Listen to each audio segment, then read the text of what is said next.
Kindly subscribe to YouTube channel and follow on Facebook page at Dr. Zabby's Talk Show. Mo kí gbogbo wa nílé oko lẹ́yìn òdì mo kí wa pé a káàbọ̀ sórí ètò Dr. Zabby Talk Show ààyè ọpẹ́ yọ ṣe yọ lọ́dọ̀ títí náà ní agbára lọ́wọ́ Ọlọ́run ààyè ọpẹ́ a máa yọ fún wa lórí ọmọ lórí ìdáwọ́lé wa òun là ààyè ọpẹ́ ló máa fi máa yọ. Èwo la mú wa fún wa lọ́jọ́ títí òní ìpè kí a ṣe àgbéyẹ̀wò Yorùbá ni mí Yorùbá nìran mi èmi ọmọ aládé èmi ọmọ kóòtù òjìrè ní agbára lọ́wọ́ Ọlọ́run ó ń ṣọmọ olókù bẹ́ẹ̀ ni àní sí pẹ̀lú òkú ẹ̀ no going back òun làwa dúró fún pẹ̀lú ẹsẹ̀ wa méjèèjì a ní ìyà yìí ti tó gẹ́sẹ̀ ogun àṣedànù nínú ìgbésí ayé wa ó ti tó ogun àmúbọ̀ ogun àṣetì àló ti tó sẹ̀ ní agbára lọ́wọ́ Ọlọ́run àwa máa rí tiwa ṣe bó ṣe ń dàrú lọ́tún lósì àwa máa rí tiwa ṣe èwo la gbogbo wa fún wa ní ọjọ́ títí òní ẹ jẹ́ ká kọ́kọ́ lọ wọlé ní àwọn ibì kan ìyẹn wọ́n ń pè ní ìṣọ́kìú á jẹ́ wípé ọ̀hún ní ìwò wípé ṣáwa dúdú nìkan là ń ronú báyìí because tí wọ́n máa sọ̀rọ̀ ní ṣe báwọn òyìnbó náà ń ṣe bẹ́ẹ̀ ṣẹ́yìn nìkan ní blablabla but kó tó ti pa àwọn inú ètò mú kí gbogbo ẹni tẹ́ máa ń bá wa láìkè tó wa tẹ́ máa ń bá a fi kọ́mẹ̀ntì sílẹ̀ ẹ ṣe wá ń kí mi tẹ́ ń type síbẹ̀ pé kó ètò mi náà kí n pa kú bójú ọjọ́ ṣe rí.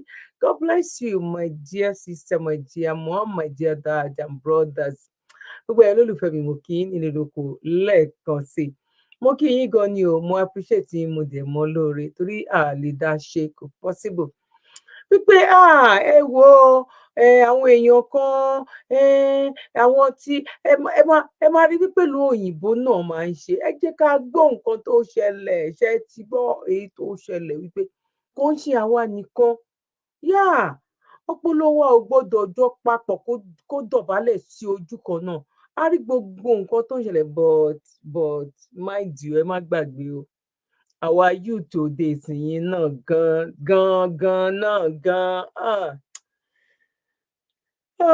ilé ayé kò dìgbà tí ilé ayé bá ṣe pòm lẹ́ẹ̀kan náà ilé ayé yẹn ti parẹ́ ó ti parẹ́ pátápátá ó ti parẹ́ now ẹ jẹ́ kí n gba bíbá ìwọlé ká fi ṣe preamble ká fi exercise bá ṣe máa ń ṣiṣẹ́ mo bá yí máa ń ṣe ká máa ń ṣe warm up ẹ jẹ́ ká sáré lọ sí warm up ká tó wọnú agbami ètò gangan lọ. God bless you.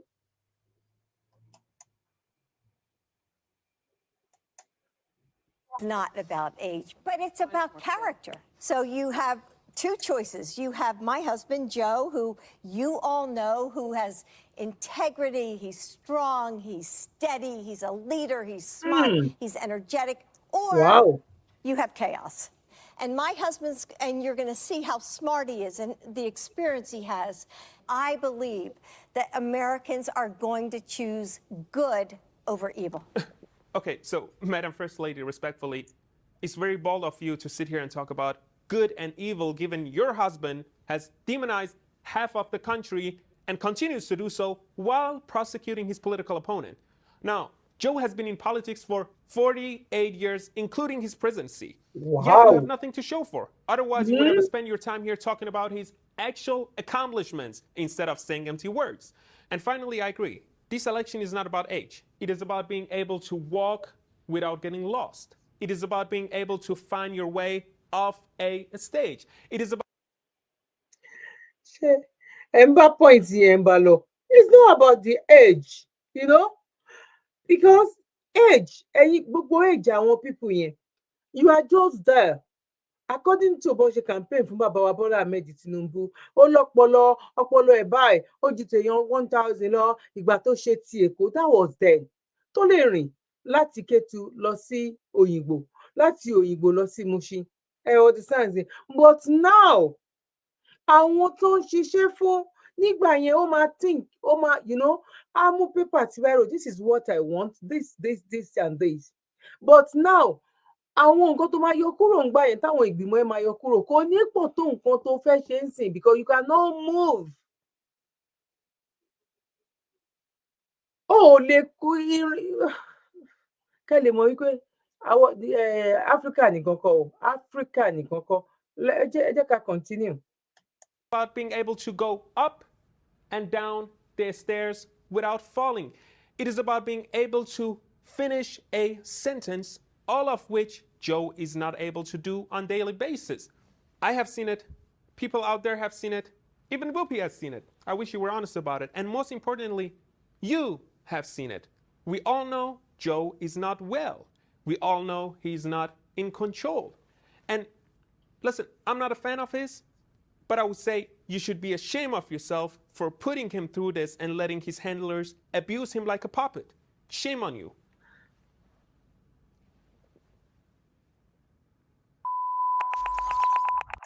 Oh my God.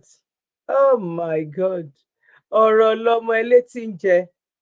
Ṣé bí nǹkan tá à ń sọ ń gbà yẹn nìyẹn pé ìyàwó wa Bọ́lá Ahmed Tinubu kí lẹ wá wò?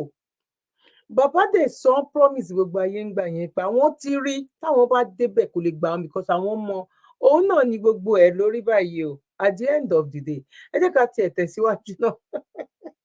Part 2 leléyìí o. Ara wọn mọ flash wa o, bọ̀ mi ò ní gbà wá lákòókò. Part 2 leléyìí o, torí mo lò kan nínú fídíò kan bóyá ilé tí wo yẹn. Tó bá jẹ́ eré ilẹ̀ ọkọ̀ wò, tó bá jẹ́ ilẹ̀ ọkọ̀ wò bọ̀. Part 2 ni eléyìí. Ẹkún díẹ̀ lọ sùn nínú yẹn. Mi tẹ̀rù pọ́n sunkún. Àwọn kọ́kọ́ lọ́gun nínú yẹn ni. Bọ̀ eléyìí, ẹ gbé microphone sẹ́nu bí ìtọ́jọ́ Oríyọmí Hamzat òun leléyìí nsìn. Àwọn eléyìí súnmọ́ microphone dáadáa. Wọ́n gbé sí ẹnu torí ẹkún yẹn ó jáde. Agbọ́ ó jáde sí wa létí. Kò ṣe nǹkan tó jẹ́ pé àwa ń gẹ̀ẹ́sì pé tàbọ̀ ń sunkún ni ìyá rí wípé ọkọ mi ni o, ìyàwó mi ni o. Ẹ má jẹ́ ń fi ojú yín sọ́nà, ẹ jẹ́ ń sáré lọ gbé wá. God bless you. Now let's go there. Here we go.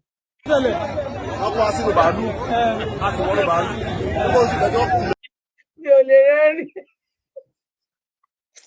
Áfíríkà kò bọ́ nẹ́ṣọ̀ lọ́kì kí ni ló sọ bẹ́ẹ̀ Ìjẹ̀bú èso wà wọn kò bọ́ nẹ́ṣọ̀ lọ́kì ṣọ́ kó wọn nu bàálù ṣọ́ kó wọn ṣọ́ wọn ìfẹsẹ̀ rìn wọnú bàálù ṣọ́ kó wọn bọ́n ṣe kó wọn rè ení èjì ẹ̀ta ẹ̀rin ẹ̀kan kó wọn kẹ́mọ́ sì mú ní yọkọ̀kan kí mú ní ṣọ́ wọn ìfẹsẹ̀ ara wọn ṣọ́ wọn ìfilẹ̀ wọnú bàálù ṣọ́ kó wọn wọnú bàálù wọ́n kó wọn wọnú bàálù. Ẹ máa gbọ́ bó ṣe ṣẹlẹ̀. Ẹ gbé microphone sẹ́nu lọ́dọ̀ Dr. Zabby Talk Show. Ẹ súnmọ́ microphone kẹ́ gbé sẹ́nu dáadáa. Wọ́n bá ní bá ọmọ ìpínlẹ̀ wà lọ́wọ́. Àárín àdó wọn ní wà ní bàjẹ́ yóò pèsè ọkọ̀ náà bí wà fún wa. Wọ́n ní àwọn tó bá lù wọ́n. Lọ́tọ̀ náà, lọ́tọ̀ lọ́nà jí wa kọ́ lọ́wọ́ ìwà wọlé sí ọ. Ọkọ̀ mi ní ilé mi pẹ́. Ìyá rẹ̀ ti rí ẹ̀sùn lọ. 8 million lọ́gbà lọ́wọ́ wa. 8 million lọ́gbà lọ́wọ́ èèyàn kọ̀ọ̀kan. At the end of the day, wọ́n tún padà tún gbé microphone sẹ́nu. Ẹ gbé microphone sẹ́nu lọ́dọ̀ Dr. Zabby. Ẹ gbé microphone yín sẹ́nu dáadáa. 8 million lọ́gbà tán fi kó wọn sínú bàálù. Wọ́n tún wá nínú 8 million yẹn náà lọ́n tún fi kó wọn bọ́ọ̀lẹ̀ nínú bàálù wípé bàálù yọnu. Wọ́n wá sọ pé àwọn fẹ́ tún bàálù ṣe, bàálù bá sá lọ. Ètàn ẹ gbọ́rùn sọ yẹn, ẹ jẹ́ kí n fìjẹ̀bù sọ wọn. Wọ́n fi 8 million wọ́n fi kó wọn wọnú bàálù. No, ẹ jẹ́ ká pín wáyé ṣáà máa pín ní ìdajì. Wọ́n fi 4 million wọ́n fi kó wọn wọ́n sọ kó wọn wọnú bàálù. Wọ́n wá fi 4 million èkù wọ́n fi remove wọn wọ́n fi yọ wọn kúrò ní bàálù yẹn. Ìgbà wọn délẹ̀ kẹsẹ̀ wọn balẹ̀ wọ́n fọ́n máa tún bàálù ṣe.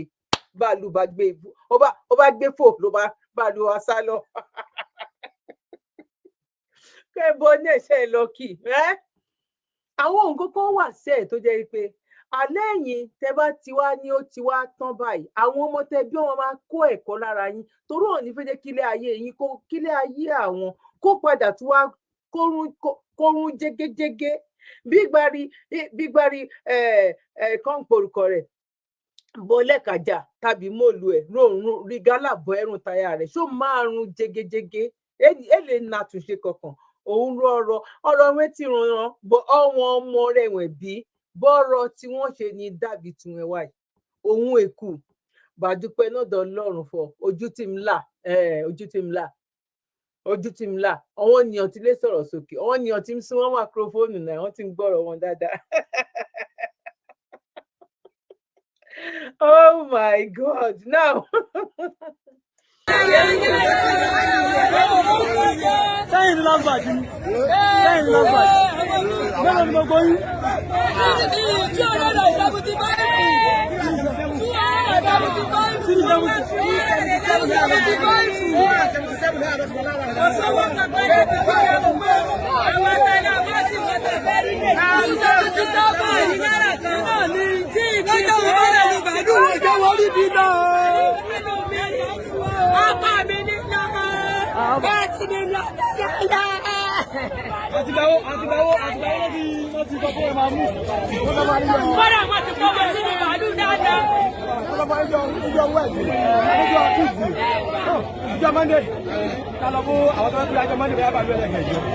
You can imagine yẹn náà fẹ́ ó fẹ́ tìyàwó aláàjì ládùúgbò ẹ̀ ẹ ṣáà rí i pé kò sunkún ara tiẹ̀ ń sìn ó lọ́kọ tó ọkọ tiẹ̀ náà já sílẹ̀ ó ní 270 kìíní kankan náà pera wọn eléyìí nìkan kọ́ o zone by zone ni o àwọn eléyìí ń sìn ọlọ́run ló mọ bí ó ti ṣẹlẹ̀ ìkan wà tí wọ́n kọ́ ti ṣe program àwọn yẹn ní kí ló ń sọ náà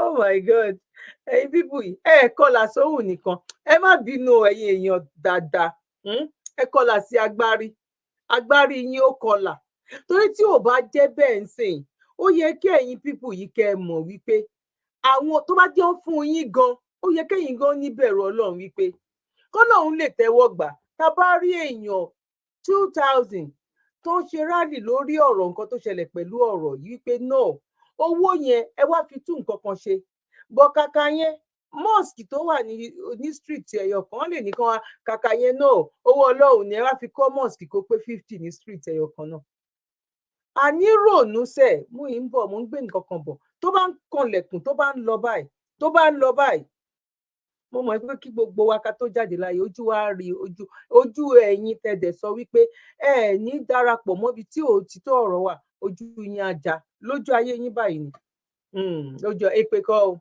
àṣepè o à ń ṣàlàyé ọ̀rọ̀ yìí náà. wọ́n tó bá pé títí ṣe pé tó bá dijọ́ kábẹ́bí lọ Tuesday ìṣiṣẹ́ Tuesday pé plane ò ní lọ tó bá dijọ́ Tuesday káwá sítáàbù ní ìrọ̀lẹ́ Tuesday pé Masha Allah tó bá dijọ́ Wednesday plane méjì náà lọ. Masha Allah Masha Allah mọ́ ẹ máa ń ṣe nìyẹn á tún fi kàábà gan á tún fi búra especially àwọn tó gbèyàn lọ sí àjìyẹn tó bá rí wọn tó bá sá wọ́n ṣe máa fún wọn ní dààmú yìí tó bá 60% tí wọ́n máa fún wọn ní dààmú lọ mọ́ ẹ fún wọn ní dààmú lọ ẹ náà máa fún wọn ní dààmú yẹn padà bọ̀ a tún máa bẹ̀rẹ̀ sí ní máa rí àwọn tó jẹ́ pọ́n máa ní gbé àwọn o kinní kan náà já wọn sí o kinní kan a máa tó rí fídíò máa tó jáde sáyé tó jẹ́ wípé ìjọba tó níbẹ̀rù Ọlọ́run ìwọ̀n 5 years tó yẹ kó fi council wípé iṣẹ́ tó bá lówó àpò ẹ̀gàn ṣèjọba ò lè ṣe ni kó jẹ́ owó ẹ̀gàn fúnra rẹ̀ ẹ̀gàn ni pé in the next 5 years gbogbo wa là ń láti jọ tún orílẹ̀-èdè ṣe gbogbo ẹ jẹ́ kí n sáré gbélé wa ẹ jẹ́ kí n sáré gbé wa ọ̀rọ̀ yẹn náà ṣì ni a ṣì ń continue to be continue ìkọ́ndẹ̀ ṣì ń bọ̀bọ̀ ẹ jẹ́ ká sáré lọ sí to be continue oh my god ìbò ló ti jẹ́ mbẹ́ ṣé òun ní ṣá.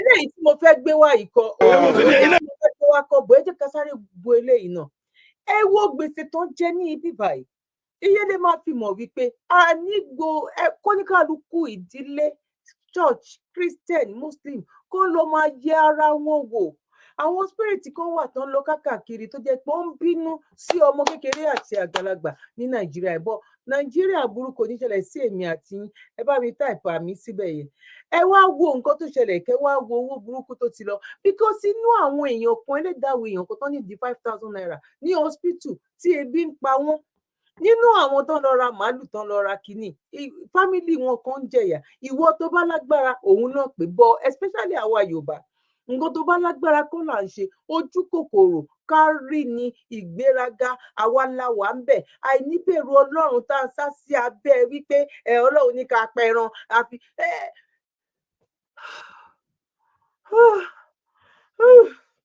in short. Iná ti lọ. Iná yóò wá bẹ́ẹ̀. Iná yóò wá bẹ́ẹ̀. Iná yóò wá bẹ́ẹ̀. Iná yóò wá bẹ́ẹ̀ o. Hey! Ó ga o. Ó ga o.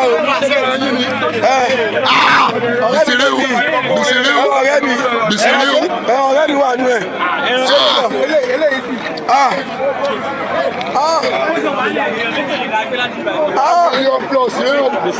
Gbèsè àbí gbèsè? Gbèsè. Ẹ̀jẹ̀ ti gbé lára ọmọ ìwà yẹn.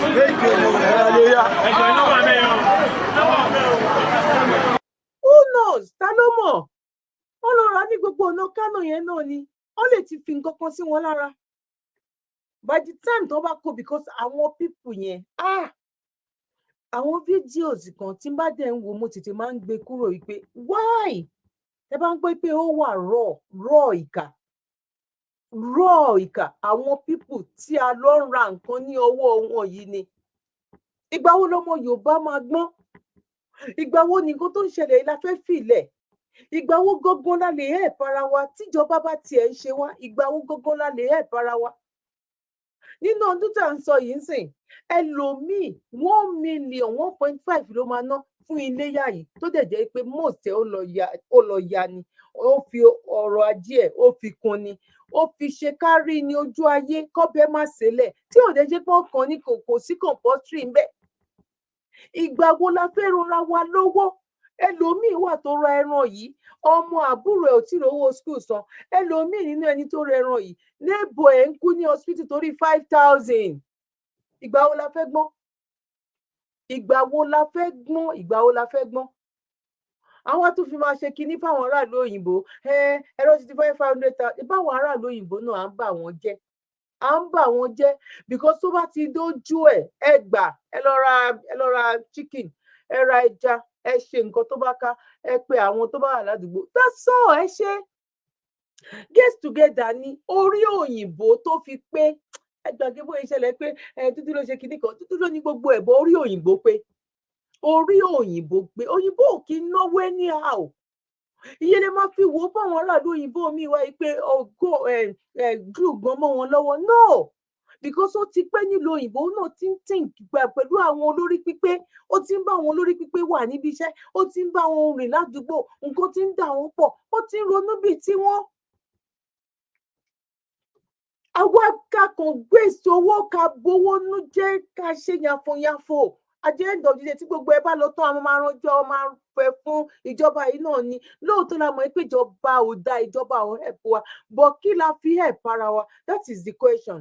Kí ni ọmọ Yorùbá kí ló fi help ara wọn pẹ̀lú gbogbo ibi tó ń ṣẹlẹ̀ yìí ìyàn tó ń jà yìí ṣé kò sí ọmọ Haúsá ń bẹ̀ ṣé kò sí ọmọ Haúsá rálì mélòó lọmọ Haúsá ti ṣe nílẹ̀ Kánò àwọn kíní wọn náà jáde wọn complain o àwọn governors àwọn nǹkan kan wọn náà àwọn náà sọ̀rọ̀ náà bọ mélòó bí ìgbà tó jẹ́ pé àwa Yorùbá gangan la wà nínú ilé ayé Nàìjíríà yẹn bí ìgbà tó jẹ́ pé àwa nìkan ni kí la fi nǹkan tá lè fi ẹ̀ para wa lélẹ̀ ká ṣe competition ẹran ká ṣe competition hajj ẹlòmíì lọ sí hajj bó ṣe wà yìí kò ní 10,000 naira gbogbo ẹ̀ ìjọba mo tẹ̀sùbà tó máa rà wá gan ọ̀n fún lọ ni tí ò dẹ̀ lè lé anu sọ pé tẹ́ ẹ̀ bá lè fún mi ẹ tiẹ̀ fún mi lówó ìdajì yẹn kí n fi ní okòwò ọ̀ kí n fi ṣe nǹkan tó ṣe kinní gbogbo ẹ̀ lóòótọ́ náà lé wa nínú oko bọ́ kí ni another ẹ jẹ́ ká sún síwájú ẹ báyẹn ẹ jẹ́ ká a ti rí eléyìí náà ẹ jẹ́ kí n gbélé ìkúrò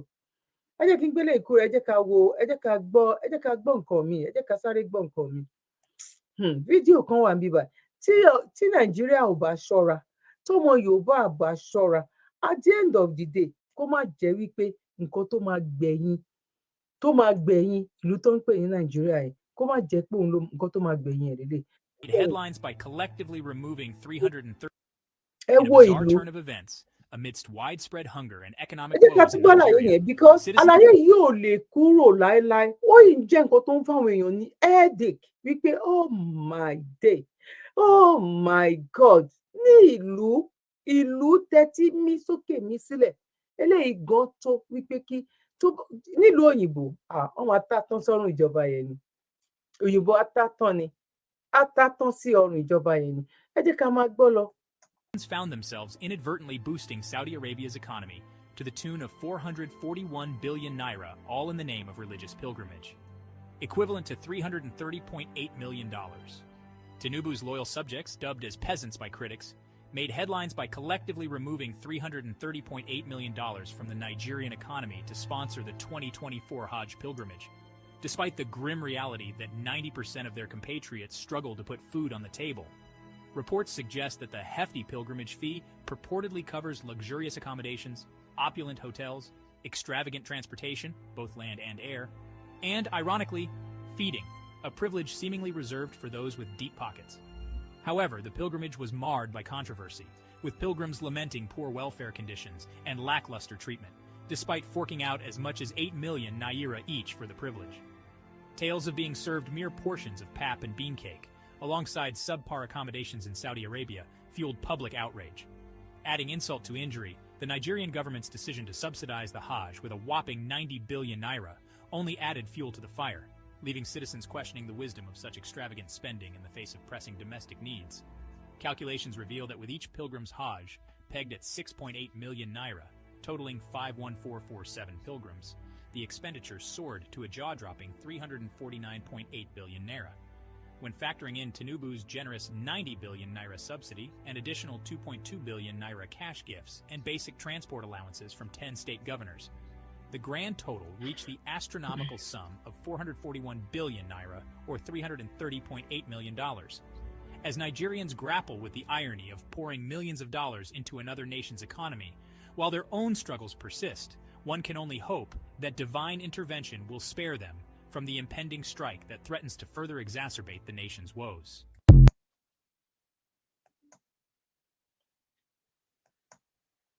a rí pé ká làwọn pípù yìí ẹ rí pé ìkà ni wọ́n ìbá bá ìkà ẹkọ́nọ́mì àwọn kan ẹ̀ ń bú now ẹ jẹ́ ká tẹ̀síwájú ẹ jẹ́ ká ṣe ní pápápá ká tẹ̀síwájú pápápá ẹ jẹ́ ká gbọ́ irú àwọn pásítọ̀ yìí la fẹ́ gbọ́rọ̀ lẹ́nu wọn bọ̀ àwọn pásítọ̀ tó wà ní top nínú 1 to 10 ẹ ní gbọ́ ní ẹnu wọn because of kíni àwọn ń lọ kí wọn ní ọ̀hún wọ́n dẹ̀ rán èèyàn sí wọn náà gbogbo yín pátápátá ó tiẹ̀ ti ń dènà ṣé tó ti ń kó ẹran dẹ́ran ti ń kú tó ti ṣe kinní kan náà ti ṣe gbádá ìbínú yẹn ti ń dé ìbínú àwọn ẹ̀dá kan tó jẹ́ pé ikú tí ò lè padìyẹ lásán òun ló ń pa wọ́n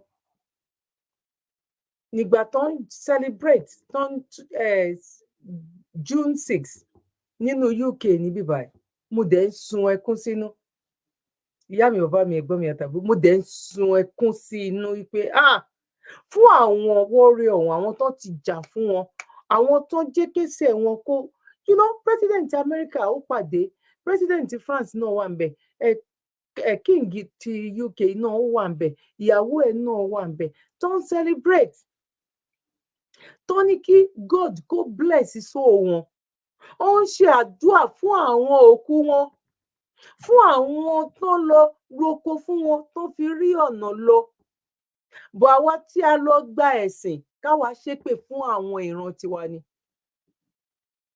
káwa sọ ìtàn burúkú lórí àwọn ìran tiwa ni àwọn apá 9 dákíní kan nù pápá tọrọ dẹta 9 nù ni tó wá papọ̀ mọ́ wa lójú ayé wa báyìí lọ́n ṣe squeeze history wa tó ń mu sínú toilet tó ń flush ẹ̀ kò sí street táwa lè kò sí nílẹ̀ Yorùbá kankan tó máa sọ pé wọ́n jagun kinní kan wọ́n ṣe kinní kan ọjọ́ báyìí náà yàn in short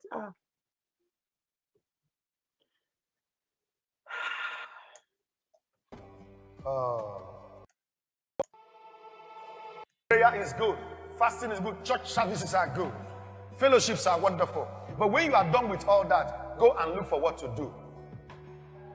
The prayer you prayed and the fasting you did will now empower what you are about to do.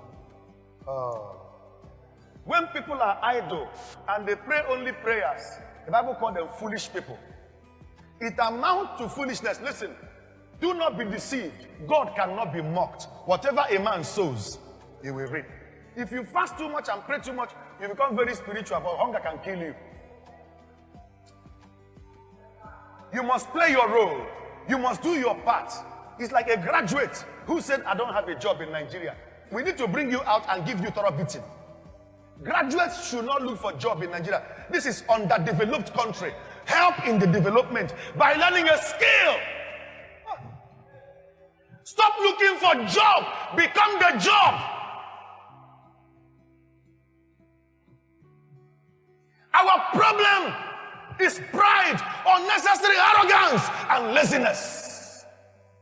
Can't you start by learning how to fix tiles? How to fix POP? Can't you start by learning, how to cut clothes and sew suits? I don't know the kind of system we run in education nowadays, because when I was in the primary school, there is, on every Thursday, they teach us handcraft. I learned it when I was small. Am I communicating here? We learned electricity, how to wire. We learned carpentry and joining, how to plane wood. I don't know how many of you that learned that. We learned how to make baskets and brooms. They even taught us I learned how to weld in primary 6. I can weld. Welding and joining was taught me in primary 6 in our handicraft center in my village where I did my primary school. My primary 5 teacher taught us how to make this pullover. You know this pullover we used to wear? That sweater we used to kneading, we were taught. Most of the girls in primary 5 were taught how to cut clothes and sew. It was part of our primary education. So somebody is leaving primary 6. He didn't go to school again, but he can feed himself comfortably. This system of everything, certification, doesn't work. Africans, that is the deception from the Western world. While you learn what you learn in the university, learn a skill that will help you stand your ground when you graduate. You could be a lawyer or an accountant or whatever you have become in the university. There should be another skill that will help you in case you don't find a white-collar job. But what am I trying to say? Our problem in Africa is that you just want to be... Who told you that you went to the university to become one thing? In Igbo, university is called Marahadum. You went there to be exposed to the possibilities within your personality so that you can be inexhaustibly engaged when you graduate. My concern is that the principle that provoked the counsel of God saved after you must have prayed and fasted and trusted God. Engage your hands. Say, engage your hands. Do something. How can the homie say banana? He said, how can the homie say granite? Man of God, I'm a graduate. I have masters in banking. Already on my bank. Will you now die because you have masters in banking? I have masters at that. Why not engage in something with your life? Am I communicating here? Somebody who became born again today wants to be a word preacher tomorrow. It doesn't happen like that. You must go through discipleship, mentoring, training. Am I communicating here? It doesn't just happen. This principle of get it quick is not from God. The need for patience is important. After you must have done the will of God, you must be patient. Touch your neighbor and say, getting it quick. Quick. It's not the will of God. It's not. The children don't want to go through processes. They want to become billionaires overnight.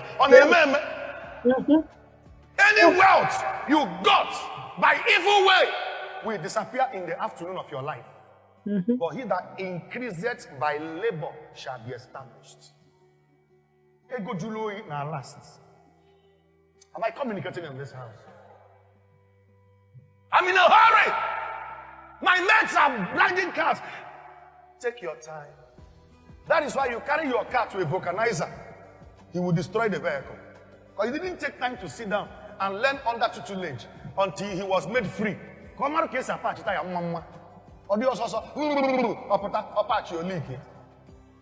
He was not well trained. He was not well chiseled. He was not properly mentored. And it's a problem. People are in a hurry to become. But the principle that will bring the counsel of God to bear on your life, you must play your role by trusting in God and giving fear, reverence unto Him, and then do your part by engaging your. No. Ẹ rí gbogbo nǹkan tó ń ṣẹlẹ̀, ẹ gbọ́ nǹkan tí pásítọ̀ yìí reference yìí ẹ gbọ́ nǹkan tó jábọ́, ẹ wo irú àwọn ìṣítí tó sọ, ẹ wo irú àwọn ìṣítí yẹn, kẹ wá gbọ́, ẹ jẹ́ ká lọ gbọ́ ìṣítí mi, máa ṣe ní pápápá, mi ò ní sọ mọ́ọ̀tì lórí yẹn. Ẹ jẹ́ ká wá lọ gbọ́ ìṣítí mi níbi tó ti jẹ́ wípé àwọn ènìyàn mi sọnù torí pé wọn ò ní ìmọ̀, bá dúpẹ́ lọ́dọ̀ Ọlọ́run, torí pé tó bá já wa náà la ṣe wà nípò tí ọ̀pọ̀lọpọ̀ wà ní Nàìjíríà yìí. Bóyá tá a bá ń sọ ikọ́ la máa sọ, because nobody to perfect. Ọ̀pọ̀lọpọ̀ nínú wọn tó bá sọ́ọ̀sì wọlọ̀, kódà gan àwọn tó wà nílùú òyìnbó, ẹlòmíì lè torí nǹkan tá à ń sọ ìgan pé wọn ò wo program ẹ̀ mọ́, ọ̀tá Ọlọ́run ni, ọ̀tá kinní kan ni, tó dẹ̀ jẹ́ pé kò rí bẹ́ẹ̀. Bó ìgbà tó jẹ́ pé bọ́pọlọ tiẹ̀ ibi tó mọdé nìyẹn ń kọ́, kí la fẹ́ ṣe? Kò ń ṣe gbogbo ẹni tó wà ní òyìnbó náà ló ń think normal. Gbogbo ẹni tó wà ní òyìnbó ọ̀pọ̀lọpọ̀ ẹni tó wà ní òyìnbó gan kò rí dáadáa tó òyìnbó ṣe, kò rí ọpọlọ ìpọpọlọ òyìnbó ní ọpọlọ. Ọ̀pọ̀lọpọ̀ ẹni tó wà nílùú òyìnbó gan mọ meaning ẹ̀ pé bá a ṣe ń think táwọn funfun yìí báwọn ṣe ń think lọ́nà bíbá ẹ̀, tó bá jẹ́ pé àwọn dúdú náà kó jẹ́ pé àwọn náà ní tiwọn bọ̀, kò ní kúkú wá worst, kò ní dojúrú báyìí bí ẹsẹ̀ télọ̀. Bọ̀ torí pé àwọn kan fún ara wọn gan, ìgbà tó jẹ́ pé àwọn gan racist àwa dúdú ara wa, bóyìnbó gan ẹ jẹ́ ìyá láyà racist, torí ẹ̀ kò lè rí dáadáa tán ṣe, kò lè rí nǹkan kan yọ nínú ẹ̀. Ẹni tó bá wá sọrú nǹkan báyìí bí ọ̀tá nípa wọ́n fẹ́ ṣe kinní kan, tí ò dẹ̀ rí bẹ́ẹ̀ wípé a máa kó ẹ̀kọ́ lójoojúmọ́ ni. Ó bá pọ̀ mọ́ 90 years old, tó bá lóò kó ẹ̀kọ́ mọ́, ó ti kúrò láyé ni, ó ti kú kíkú gan tó dé. That's life. Now ẹ jẹ́ ká sáré gbé eléyìí wá.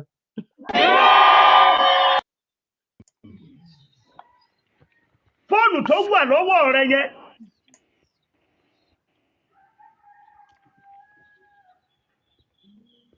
ó máa dún fún ayọ̀ lónìí.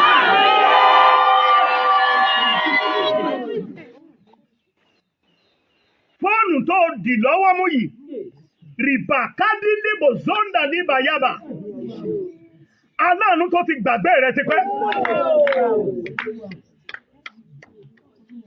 In the next 2 hours from now, á pè ẹ́ sórí aago.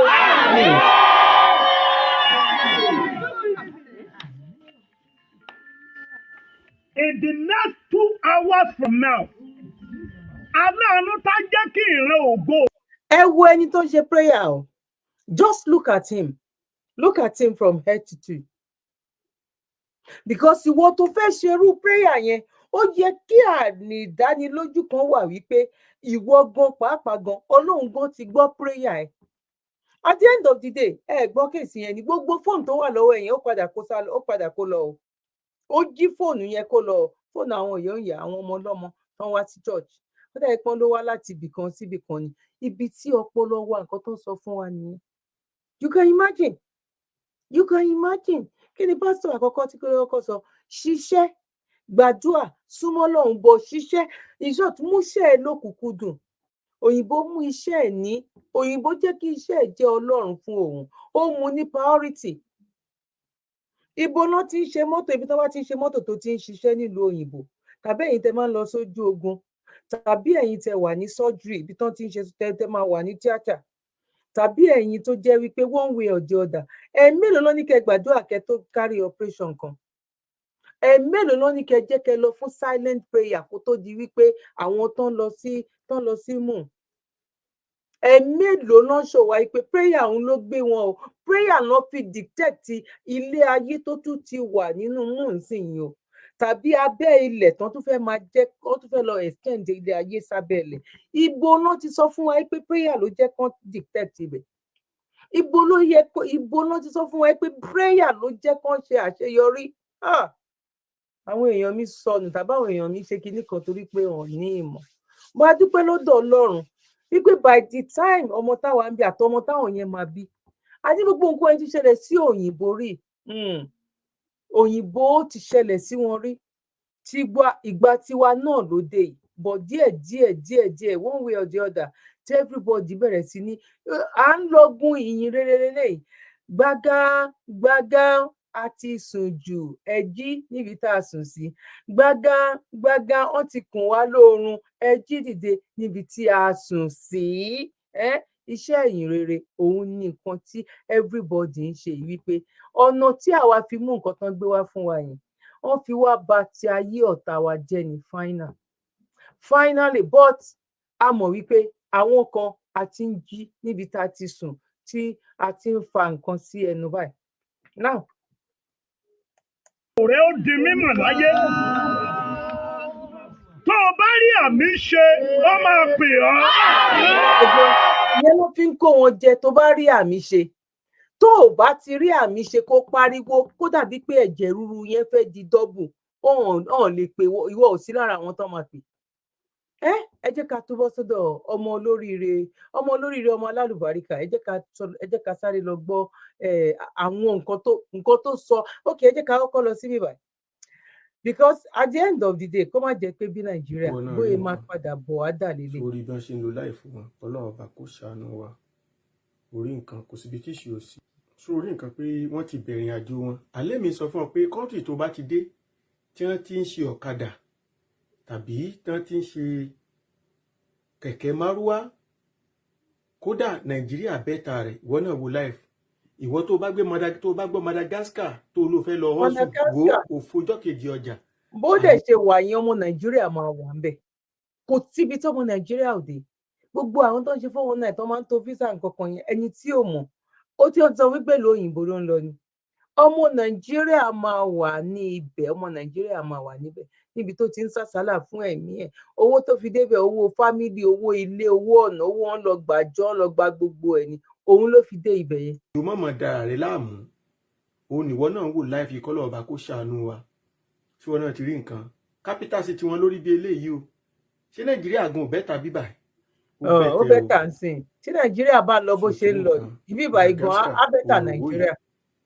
ṣòrí nǹkan ara àwọn kápítà sí tiwọn léyìí o ṣòrí bí wọ́n ṣe ń lò láì àfi bẹ́ẹ̀ ni pé èèyàn wá ilẹ̀ haúsá ní kánò ṣé wọn náà rí nǹkan kọ́lọ̀ ọba kó ṣàánú wa kọ́lọ̀ mọ́jà báráyé fọ́ọ̀tì wọn náà wo nǹkan mo máa ń sọ kò sí pé kílù jìnnà nípò dáa wọn náà ò bá wò báwo èèyàn ṣe ń gbáyùn láàrin títì àfi bíi nàìjíríà èmi sọ fún yín ó jẹ́ rọra kó o tó travel kó o má bàa jàǹjàkújà ṣòrí nǹkan Madagascar ni eléyìí tó ń wo yìí o kọ́lọ̀ ọba kó ṣàánú ṣé wọn náà rí life ṣòrí báwọn ọmọ ṣe ń ṣọ́ọ̀bù láàrin títì ìlú tó ń gbọ́ ó fẹ́ lọ ṣọ́ọ̀bù ní Madagascar ó jẹ́ mọ̀wulẹ̀ tanra rẹ̀ jẹ wàhálà ó jẹ yẹ̀pẹ̀ èló làwọn ilé ìfẹ́ pa mọ́tò mélòó ló ń gba bíbá. ẹ bá wa pín ẹ bá wa ṣe ẹ fún àwọn ọmọ tán ìwà ńlẹ tó ń to ọ̀rọ̀ físà lọ́wọ́ ọmọ Yorùbá especially ọmọ Yorùbá 8 tó bá wà ń bẹ̀ ọmọ Ìgbò méjì máa wà ń bẹ̀ torí ọmọ Yorùbá ní òkọ anywhere a fẹ́ ṣe competition ni lágbèjà ti lọ lóyìnbó tàbí ti lọ lóyìnbó kíní kan ti lọ lóyìnbó a fẹ́ ṣe ọmọ Yorùbá ní nǹkan tó ń bí àwa mọ́ ni nǹkan tó ń rọ̀nù ẹ̀jẹ̀ wa ni ẹ bá wa pín ètò ẹ jẹ́ ká wá wo àwọn ọmọ yìí lọ kó tó di. ẹ̀yin tẹ́ ń fàfàkùfà ẹ má bá yí ara yín jẹ́ fa ga o.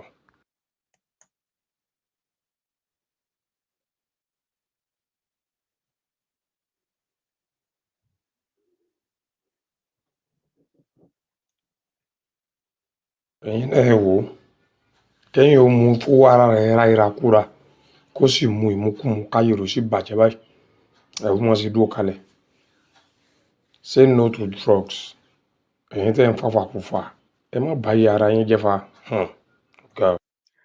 náà mo kí wa lẹ́ẹ̀kan sípa kó bójú ọjọ́ ṣe rí mo kẹ́yìn ìyá mo kẹ́yìn bàbá mo kí ẹ̀gbọ́n mo kí àbúrò kọ́lọ́run kó ṣàánú wa àwọn ọmọdéọmọ wa ní rí wàhálà ní rí dààmú lágbára lọ́wọ́ Ọlọ́run èyí tó jù ń bẹ̀ náà 80% ìjọba ni ìjọba àwọn ìlú òyìnbó táwọn pípù yẹn ń wá tó wá ń lo holiday tó wá ń gba treatment tó ń ṣe oríṣiríṣi tó ń rún àwọn ọmọ wá sílùú òyìnbó tó bá yẹ pé wọ́n fòdò ọwọ́ fún àwọn youth wọn lélẹ̀ ọ̀hún lè think normal mọ́ bí àwọn Africa ṣe ń think náà ṣe máa think because èyí tó pọ̀ jù tí eléyìí bá wà ọ̀nà owó náà lè gbé gbà kí ló fà á kíni kan òun náà but Nàìjíríà ṣáwọn ti ẹ̀rí tọmọ òru lò gan pàápàá gan ẹ wo gbogbo nǹkan tó ń sọ yẹn tó jẹ́ pé iṣẹ́ ọwọ́ ṣebí pẹ̀lú yẹ kí ìjọba ná owó sí irú ìlú òyìnbó ń sìn in short wọ́n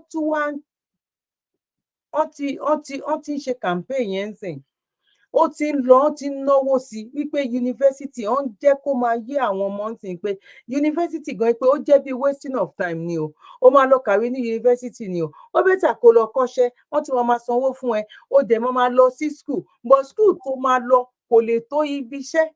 Ó máa wà níbi iṣẹ́ yẹn, bóyá àwọn tó ń ṣe engineer ń sìn tó jẹ́ pé ó máa wà níbẹ̀, bóyá bíi kí la lè fi ṣe for example anything bóyá okay ká fi wò ó bóyá engineer nípa ọ̀rọ̀ mọ́tò, báwo ló ṣe lè ṣe rim mọ́tò, something like that.